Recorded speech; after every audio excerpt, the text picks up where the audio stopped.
Saat itu, di tengah pesta keluarga yang seharusnya tenang di halaman rumah besar kami di pinggiran Bandung, saya berdiri di depan semua kerabat dengan tangan gemetar tapi suara tegas.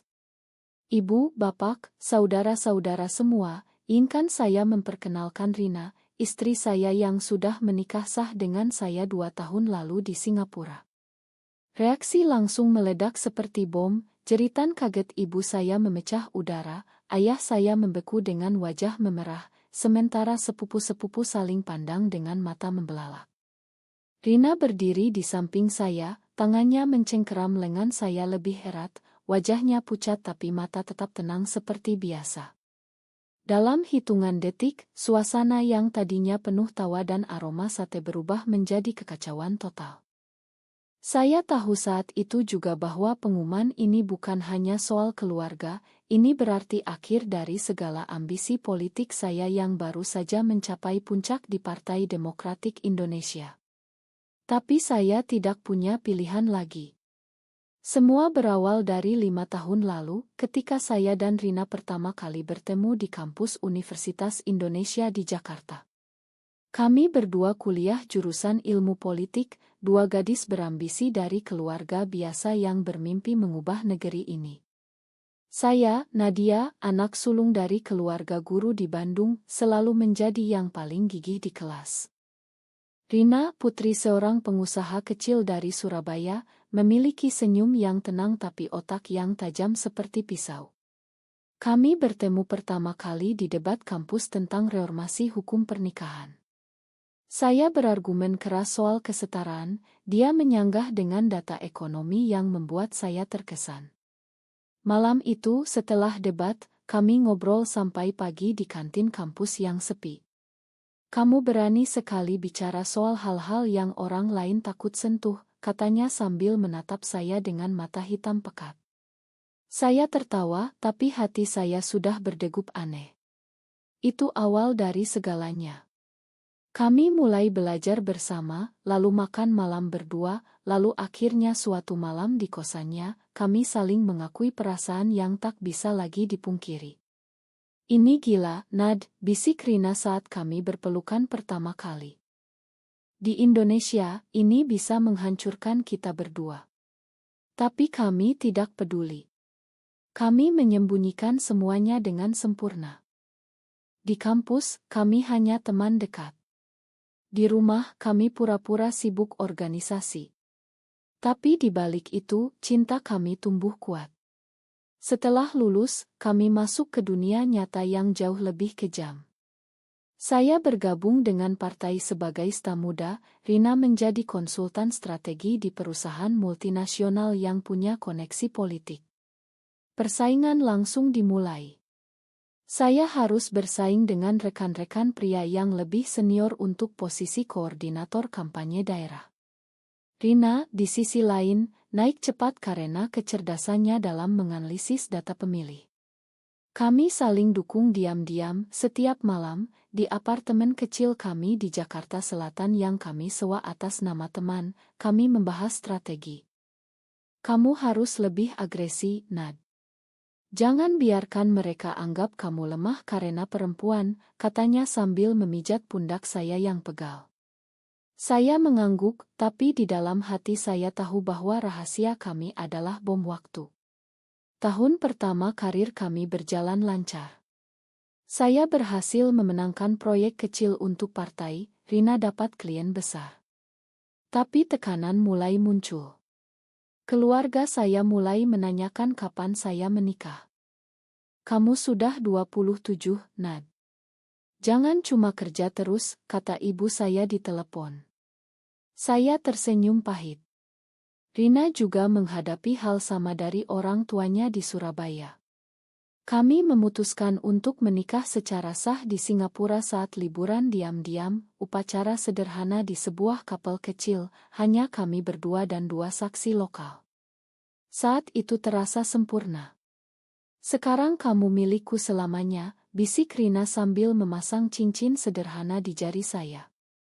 Tapi saat kami kembali ke Jakarta, realita menghantam. Saya dipromosikan sebagai calon anggota Jawa Barat, tapi partai menuntut citra keluarga ideal. Rina, yang sekarang menjadi manajer kampanye saya secara rahasia, harus berpura-pura hanya rekan kerja. Itu awal dari retakan kecil yang kami abaikan. Suatu hari, rival saya di partai, seorang pria bernama Budi, mulai curiga. Kamu terlalu dekat dengan Rina itu, Nad. Hati-hati, gosip bisa membunuh karir, katanya sambil tersenyum licik. Saya tertawa dingin, tapi malam itu saya dan Rina bertengkar hebat. Kita harus lebih hati-hati, kata saya. Rina mengangguk, tapi matanya menunjukkan luka. Persaingan semakin ketat. Saya harus memenangkan dukungan dari ketua partai yang konservatif. Itu berarti menghadiri acara-acara dengan pura-pura dekat dengan rekan pria. Rina mengerti, tapi setiap kali saya pulang larut dan bercerita tentang pertemuan bisnis, saya melihat bayang-bayang sakit di wajahnya. Kami tetap bertahan. Cinta kami lebih kuat dari itu. Atau begitulah yang saya pikirkan saat itu. Pesta itu sebenarnya direncanakan sebagai acara reuni keluarga besar untuk merayakan promosi saya sebagai kandidat utama. Semua kerabat datang dari berbagai kota, bawa makanan khas, anak-anak berlarian, dan bapak-bapak sibuk memanggang daging. Saya datang dengan Rina sebagai asisten pribadi seperti biasa. Tapi sepanjang pagi, pikiran saya berputar. Kemarin malam, Budi rival saya mengirim pesan anonim, saya tahu rahasiamu dengan Rina. Besok di pesta, saya akan ungkap jika kamu tidak mundur dari pencalonan. Ancaman itu seperti pisau di leher. Saya tidak bisa mundur. Karir ini adalah segalanya bagi saya, tapi Rina adalah nyawa saya. Jadi saya memilih cara paling berani sekaligus paling bodoh, mengungkap semuanya di depan keluarga sebelum Budi sempat bertindak.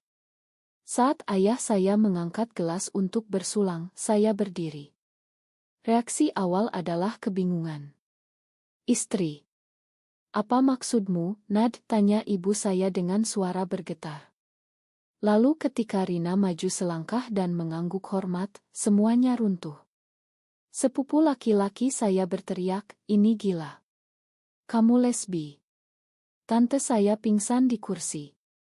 Ayah saya hanya diam, tapi tangannya mengepal. Rina tetap tenang, tangannya masih memegang saya. Kami menikah sah di luar negeri. Ini bukan permainan, kata saya dengan suara lantang. Tapi di dalam dada saya, hati saya hancur.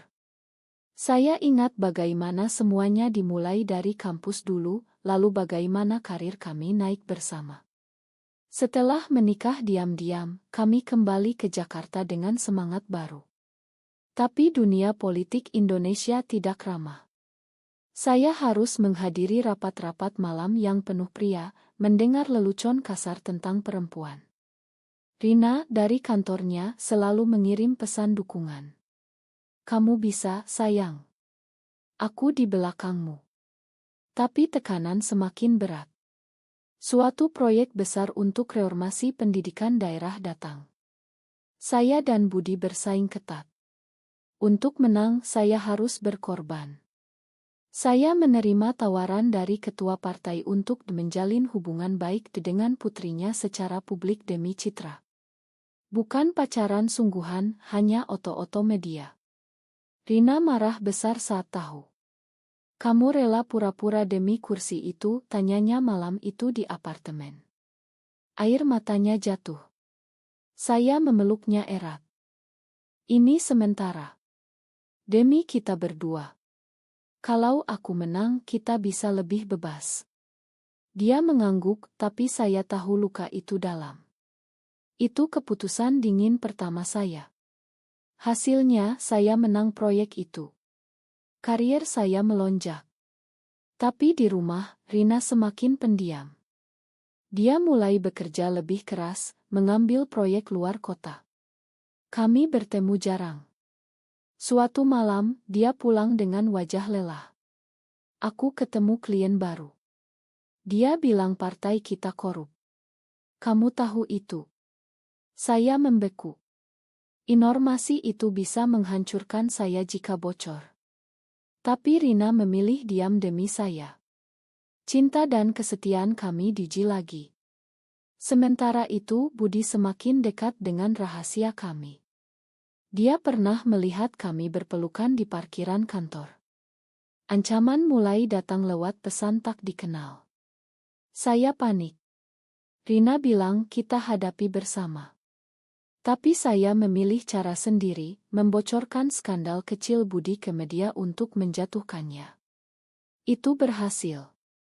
Budi mundur dari persaingan. Tapi Rina marah. Kamu jadi seperti mereka, Nad. Dingin dan kejam. Pertengkaran kami malam itu adalah yang terburuk. Saya tidur di sofa, dia di kamar. Pagi harinya kami berdamai dengan pelukan panjang. Tapi retakan sudah ada. Promosi besar datang. Saya ditawari posisi wakil ketua cabang partai. Syaratnya menikah dengan pria dari keluarga berpengaruh.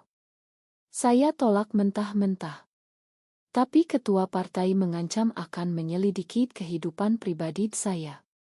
Rina mendengar itu dan berkata, mungkin saatnya kita berhenti sembunyi. Saya ragu. Ambisi saya terlalu besar. Malam sebelum pesta, Budi mengirim ancaman terakhir. Itulah mengapa saya memutuskan mengungkap di depan keluarga. Bukan untuk kebebasan, tapi untuk memaksa nasib. Sekarang, di tengah kekacauan pesta itu, ibu saya menangis. Kamu hancurkan keluarga ini, Nad. Ayah saya bangkit dan pergi tanpa kata. Sepupu-sepupu mulai berbisik tentang penyakit saya. Rina memeluk saya lebih erat. Kita sudah lakukan ini, sayang. Sekarang kita hadapi. Tapi saya tahu, ini baru awal dari badai yang lebih besar. Kekacauan di pesta menyebar cepat. Ponsel saya berdering tanpa henti. Rekan partai menelepon, bertanya apa benar kabar yang beredar di grup keluarga. Media lokal mulai mencium aroma skandal. Saya dan Rina buru-buru pulang ke Jakarta malam itu juga, meninggalkan rumah keluarga yang kini seperti kuburan. Di mobil, Rina diam saja. Makan aku, kata saya pelan. Dia hanya menggenggam tangan saya. Kita sudah memilih jalan ini. Sekarang kita lanjut. Keesokan harinya, kantor partai memanggil saya. Ketua cabang, Pak Hadi, duduk dengan wajah muram. Nadia, ini serius. Citra partai kita konservatif. Kamu harus klarifikasi bahwa ini hanya gosip. Saya menatap matanya. Ini bukan gosip, Pak. Rina adalah istri saya. Ruangan hening. Pak Hadi menggeleng. Kamu sadar ini bisa menghancurkan karirmu. Mundur saja dari pencalonan. Kita cari alasan kesehatan atau apa. Saya tolak. Ambisi saya sudah terlalu dalam. Saya ingat bagaimana dulu, setelah lulus, kami berdua berjuang naik. Rina pernah menolak tawaran kerja di perusahaan besar karena ingin tetap di Jakarta bersamaku. Saya juga pernah menolak beasiswa ke luar negeri demi dia. Tapi sekarang, semuanya dipertaruhkan. Berita mulai menyebar di media sosial. Calon lesbi, judulnya. Dukungan saya turun drastis. Tapi ada juga yang mendukung diam-diam. Rina, di sisi lain, kehilangan 2 klien besar karena citra perusahaan. Dia pulang dengan wajah lelah setiap hari. Mereka bilang aku tidak profesional, katanya sambil tertawa pahit. Saya memeluknya. Kita kuat. Tapi di dalam, saya mulai ragu. Apakah pengungkapan ini kesalahan? Suatu malam, Budi muncul di apartemen kami. Dia tersenyum sinis. Kamu pikir mengungkap duluan bisa selamatkan diri? Saya punya bukti oto kalian dari 2 tahun lalu. Kalau kamu tidak mundur, ini akan ke pengadilan. Rina berdiri di depan saya. Coba saja. Kami sudah siap. Tapi saya tahu Budi punya koneksi kuat. Malam itu kami berdua tidak tidur. Rina mengusulkan kami pindah ke Singapura, mulai hidup baru. Saya menolak. Ini negeri kita. Kita lawan. Keputusan dingin lagi, saya hubungi seorang jurnalis senior yang saya kenal, bocorkan skandal korupsi kecil Budi yang sebenarnya saya simpan. Besok paginya berita Budi jadi headline. Dia mundur dari segalanya. Tapi harga yang dibayar, partai saya kehilangan donor besar yang ternyata teman Budi. Pak Hadi marah besar. Kamu bawa partai ke jurang, Nadia. Saya kehilangan posisi calon. Karier saya terjun bebas. Rina memegang bahu saya. Kita mulai dari nol lagi. Tapi ambisi saya tidak mati. Saya mulai membangun jaringan baru, kali ini di LSM Hak Asasi. Rina mendukung, tapi saya lihat dia semakin lelah. Suatu hari, dia bilang, aku cinta kamu, Nad. Tapi aku juga lelah bertarung setiap hari. Itu kalimat yang membuat saya terjaga semalaman. Apakah cinta kami masih cukup? Di tengah itu keluarga saya mulai mendekati. Ibu menelepon, menangis minta saya pulang dan bertobat. Ayah diam saja. Saya tolak. Rina bilang kamu harus bicara dengan mereka. Tapi saya pilih fokus kerja. Persaingan baru muncul, seorang wanita muda di LSM, cantik dan ambisius, mulai mendekati saya. Bukan romansa, tapi politik. Rina curiga. Dia mirip aku dulu, katanya. Saya tertawa, tapi dalam hati tahu bahwa Rina takut saya akan mengulang kesalahan lama, mengorbankan dia demi ambisi. Ketegangan meningkat. Kami bertengkar lagi soal masa depan. Kamu berubah, Nad. Dulu kamu bilang cinta di atas segalanya. Saya diam karena memang ambisi sudah menggerogoti saya pelan-pelan. Beberapa bulan setelah pengungkapan, hidup kami seperti perang dingin. Media masih membahas skandal lesbian calon politisi, tapi saya mulai bangkit dengan LSM baru yang fokus hak perempuan. Rina tetap di perusahaan, tapi posisinya semakin terpojok. Suatu rapat penting, klien besar menolak kontrak karena alasan moral. Rina pulang dan menangis untuk pertama kalinya di depan saya.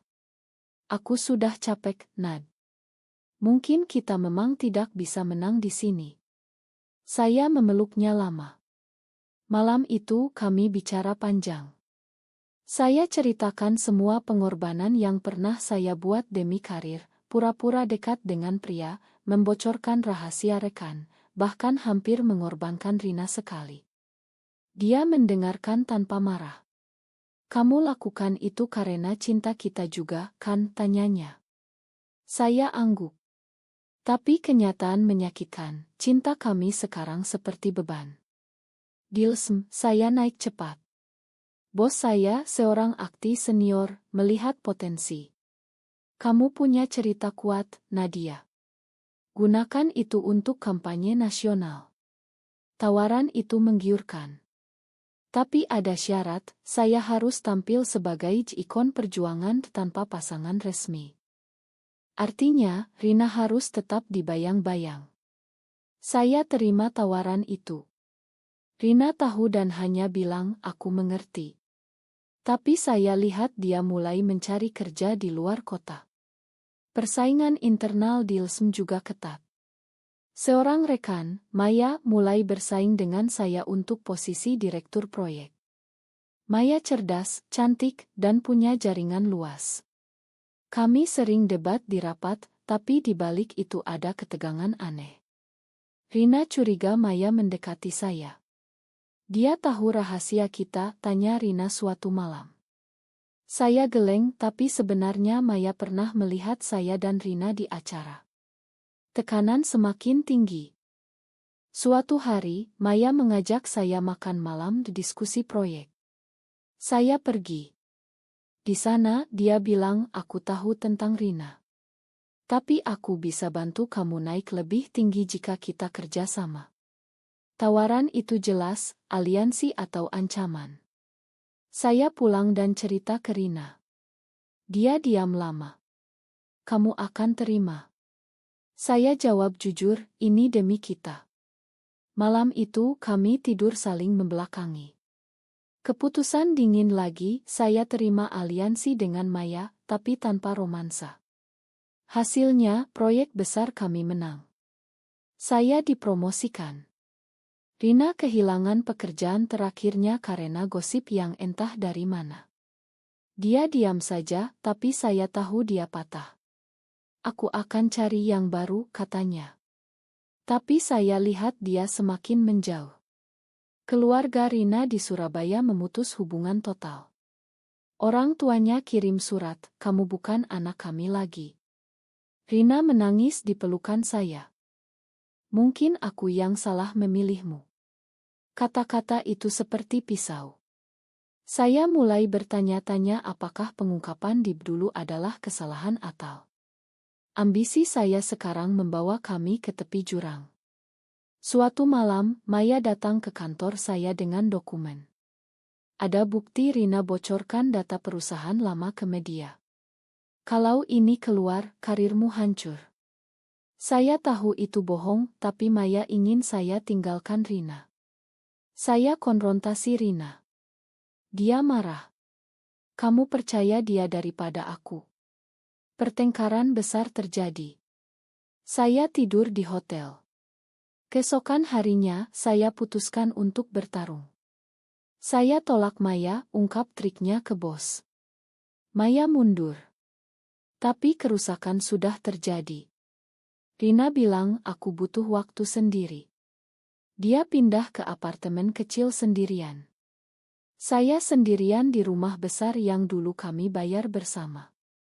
Ambisi saya berhasil, tapi cinta kami retak parah. Di tengah itu, partai lama saya hubungi lagi. Kami mau kamu kembali, tapi dengan syarat diam soal orientasi. Tawaran itu menggoda. Saya hampir terima. Tapi ingatan Pestab membuat saya ragu. Apakah saya rela mengorbankan Rina lagi? Rina menghilang selama 2 minggu. Saya cari dia kemana-mana, telepon tak diangkat. Akhirnya, saya temukan dia di kai kecil dekat kantor lama, duduk sendirian dengan laptop. Aku butuh ruang, katanya pelan. Saya duduk di depannya. Aku salah, Rin. Aku terlalu fokus ambisi. Kami bicara berjam-jam. Dia cerita bagaimana dia kehilangan segalanya demi saya, keluarga, pekerjaan, teman. Tapi aku masih cinta kamu, katanya. Saya menangis di kai itu. Kami kembali bersama, tapi lebih hati-hati. Saya mundur dari LSM, mulai usaha kecil konsultasi politik independen. Rina bergabung sebagai partner. Bisnis kami lambat tapi stabil. Persaingan tetap ada, klien besar selalu tanya soal citra pribadi. Kami tolak yang tidak menerima kami apa adanya. Suatu hari, klien dari perusahaan besar datang. Dia bilang, kami tahu cerita kalian. Kami mau kontrak, tapi kalian harus tampil sebagai tim sukses tanpa drama. Kami terima. Proyek itu sukses besar. Uang masuk, nama kami mulai dikenal sebagai konsultan independen. Tapi di balik itu, konflik internal muncul lagi. Saya ingin ekspansi ke politik nasional. Rina ingin tetap kecil, aman. Kita sudah cukup menderita, Nad, katanya. Saya mendesak. Ini kesempatan terakhir kita buktikan bahwa kami bisa. Pertengkaran kecil terjadi lagi. Lalu, berita lama muncul kembali. Seorang wartawan lama hubungi saya, ada rekaman video kalian di Pestab. Mau saya tayang? Saya bayar diam-diam untuk hentikan. Rina marah saat tahu. kamu masih sembunyi. Saya jawab, ini demi bisnis kita. Itu keputusan dingin terakhir. Rina mengancam pergi. Malam itu kami duduk di balkon apartemen baru. Kamu berubah total, Nad. Dulu kamu berani ungkap di depan keluarga. Sekarang kamu takut lagi. Saya diam benar. Ambisi sudah membuat saya takut kehilangan segalanya lagi. Saya putuskan untuk berubah. Saya tolak tawaran politik besar yang mensyaratkan kesunyian. Bisnis kami sempat goyah, tapi kami bertahan.